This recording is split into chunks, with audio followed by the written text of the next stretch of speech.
Good morning, you lot. How are you all doing? It's a bloody fantastic Thursday morning at the moment, and we're loving it, man. Absolutely loving it. Wonder what the rest of the day is going to bring. I don't know, but we'll find out. Been having a lot of comments recently on all these videos. And the top one there, Steve Jones. Did a quick calculation on your figures. This camera hasn't got the ability to focus on writing, I don't think, like the other one. It won't focus, but I don't think you're going to be able to read it. But basically, he did a quick calculation on my figures, and I put in 19 litres and 91 millilitres. And 168 miles, blah blah blah, was an average MPG of 37.97 is what it says there, apparently, according to this person's calculations. Let's see what the old computer says. 37 point, I think it's a 37. Where the average is.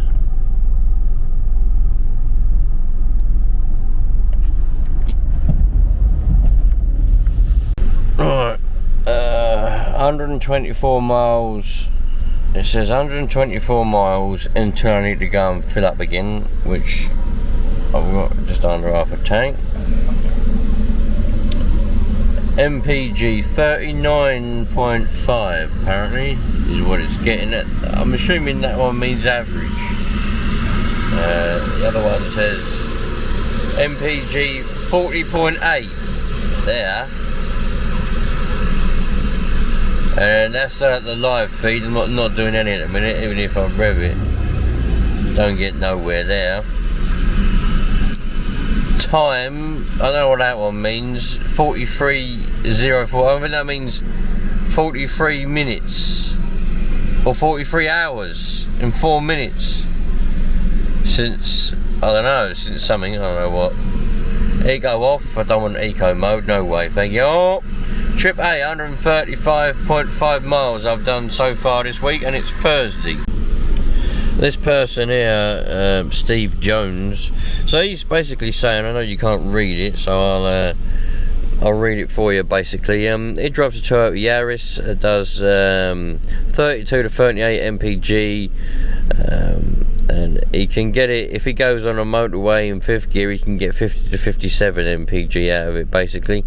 And then he was on about, it's a petrol, so I'd never get the mpgs that my Land Rover and the van were doing because they're diesel, and the fact that they got bigger tanks on anyway, and also the fact, but talking about E10 fuel, E10 fuel's crap and it ain't as good as E5. So that's what this basically Steve Jones is talking about. Funnily enough, I've got a video on E10 Petrol. I filmed it before it came out in this country, which was sometime in September, the 1st or whatever.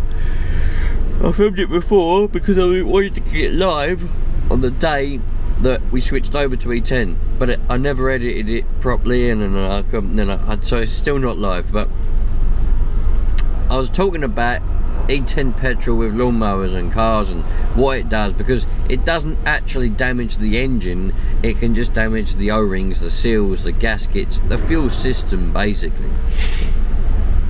the injector seals, all that kind of stuff.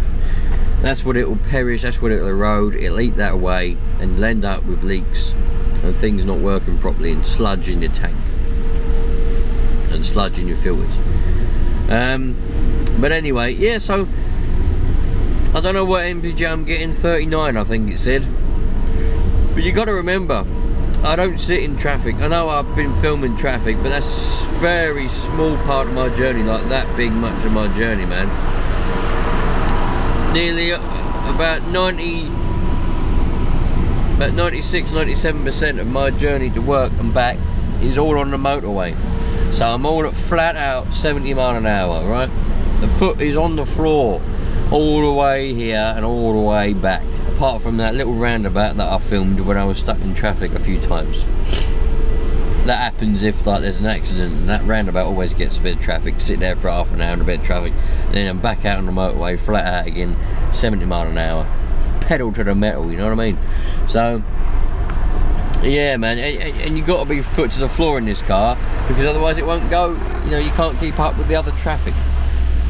But you know, it is what it is. I mean, this car, this little Kia Picanto, is designed for driving around town. It's not designed for going on any motorways. It's not designed for going, yeah, a little blast, maybe a little blast down an A road, a little blast down a junction on a motorway, yeah, maybe, but it's not meant for cruising, you know, on a motorway. That's why it's got a small little engine on it, and you've got to factor in, right, that Land Rover Discovery that I had was a 2.5 5-cylinder diesel, yeah, and well, I put a bigger turbo on it as well, and had it remapped, don't forget.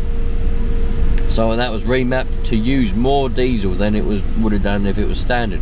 I wanted it to use loads of diesel. I wanted it to smoke like hell. That's why I had it remapped, and it's still doing better fuel economy than this little car. And the van, 2-litre 4-cylinder diesel, you know, completely standard. That one, EGR valve, cat a lot. But that van was brilliant. That van would get 1,000 miles to a tank of diesel, man. That was a brilliant van. But you got to remember, they're bigger engines, yeah. So I was never foot to the floor. My foot never touched the floor on them, apart from when I was accelerating. But when I was cruising, the foot was well off the floor, man. In this car, cruising at 70 miles an hour, your foot is on the floor. So it's a small little engine, and it's working hard, yeah. You know, so it's going to use more fuel. You can implement the same sort of idea if you can't understand what I'm saying. So if you've got a bigger engine that's doing the same workload as a smaller engine, the smaller engine is going to be working harder, it's going to be using more energy and more fuel than the bigger engine, because the bigger engine is just going to be ticking along. Imagine, how can I put it in perspective that some of you will understand? Imagine, okay, imagine you got a strong person, yeah, someone who does a lot of weights, you know, so they're used to being strenuously exercised anyway, but they got big muscles, yeah. And then you got a regular sized, a normal person like me, quite skinny, you know, not a lot of muscle, just what you would class as probably the average person, yeah. You've got a lot of boxes to move, quite heavy boxes, but not too heavy. The average person can lift them up pretty happily and move one, no problem. But then you've got the big muscly person, same thing, no problem. But you've got 100 of these boxes to move. So you've got the big muscly person, no problem, you know, because he's bigger, he's musclier, he's perfectly fine. He can just keep moving these boxes. He's used to the exercise anyway from lifting the weights. Plus he's got the extra strength there, you know, he's just got a bigger body, more muscle, more power. He can just keep going, no problem. He's not going to be particularly thirsty, particularly hungry at the end of it. But then you've got the average person, like me, doing the same amount of work, the same amount of boxes, the same weight, moving it the same distance. I would be working harder because I'm not as strong, I'm not as powerful, yeah. I'd probably be being more thirsty, I'll be sweating more, I'll probably have more of an appetite at the end of it, I'll be more hungry at the end of it. I'll probably want to eat more food than the big muscly person would. He'd probably just be like, yeah, whatever, and, you know, have a bit of food and be happy. Whereas I'd be really thirsty, really hungry probably at the end of it. We all know what that's like, you know. Well, not all of us, some of you lot are fucking lazy. I know the world, a lot of lazy people out in the world, but you know what I mean. So that's the same with cars. The same with streamers. You got a big beefy strimmer with a 50cc engine in it that'll cut down massive weeds. You know, it won't be a problem. It won't use all that much petrol. You got a little dinky strimmer with a 26cc engine in it, and you're trying to cut down massive weeds. That's going to run through that petrol in a lot quicker than the bigger engine. If you're talking about lawnmowers, you know, you've got a great big field to cut, and the grass is quite tall. It's going to be quite hard work. If you've got a little dinky push along lawnmower with a little 150cc engine on it, that's going to use a lot of petrol. It's going to be working hard, it's going to use a lot of petrol. If you've got a great big ride-on lawnmower with a 1 litre engine on it. Some of them have 1 litres, you know, 900cc, 700cc, 900cc, 1 litre engine, a bigger engine. You know, that's just going to be going through there like no problem. You know, it's not going to use loads of fuel. It's not going to be, I can guarantee you, that won't use as much fuel as a little one would. You'll be filling that up all the time. I've been there, I've done that. So it's the same with cars, you know. Little engine like this one, doing the journeys that it's doing flat out all the time, it's going to use more fuel than a bigger engine would use, because that's just going to be ticking over. That's just going to be ticking along. There's no trouble to it whatsoever. I haven't got to have my foot to the floor. That's the reason why this little car uses more fuel than the bigger cars that I've had in the past. You know, that's the reasoning behind it. But what I'm saying is the small cars ain't all that good all the time.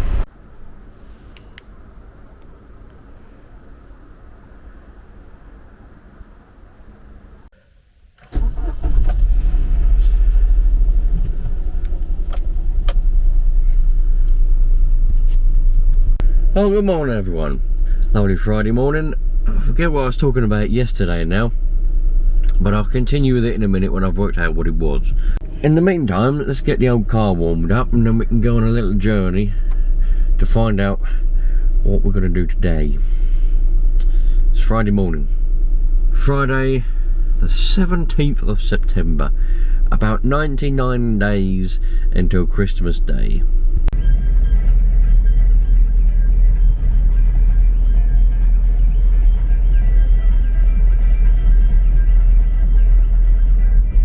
Wow, I'm getting low on the old petroleum, so I'm gonna have to go and get some. But I found a Burger King. Look, hello, there's a road up here, some people on it. I wonder what that leads to. Look, so I'll look down here first. Oh, maybe it's like a railway line or something.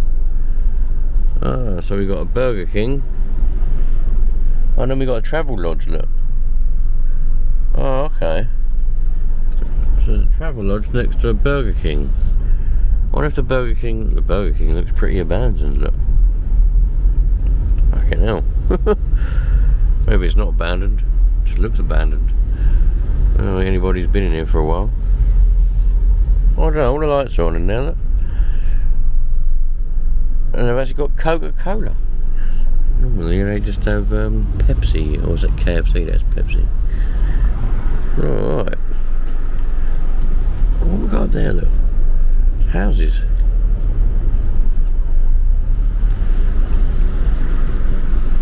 Okay. Interesting. Burger King with lights on and things, but looks abandoned. Lovely jubbly. That's exactly what we want. And then we got a travel lodge. Nice.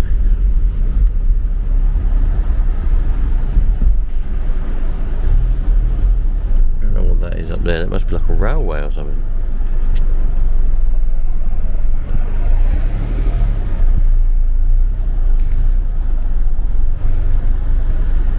That goes all the way down there. Interesting. And nice. And then we got like an entrance to somewhere that's all abandoned. Oh wait, maybe it's not. Ah, that might be the car park. Okay, I think there's some kind of like soft play area for kids. I think that might be the entrance to their car park. If we go down here, if we go all the way down here and skip across this road, we should better see it. Yeah, there it is. Where them houses are. Look. We've got loads of houses down here. And then there's, I don't know what it is, something, Mad Play. Mad Play or something that says. Nice.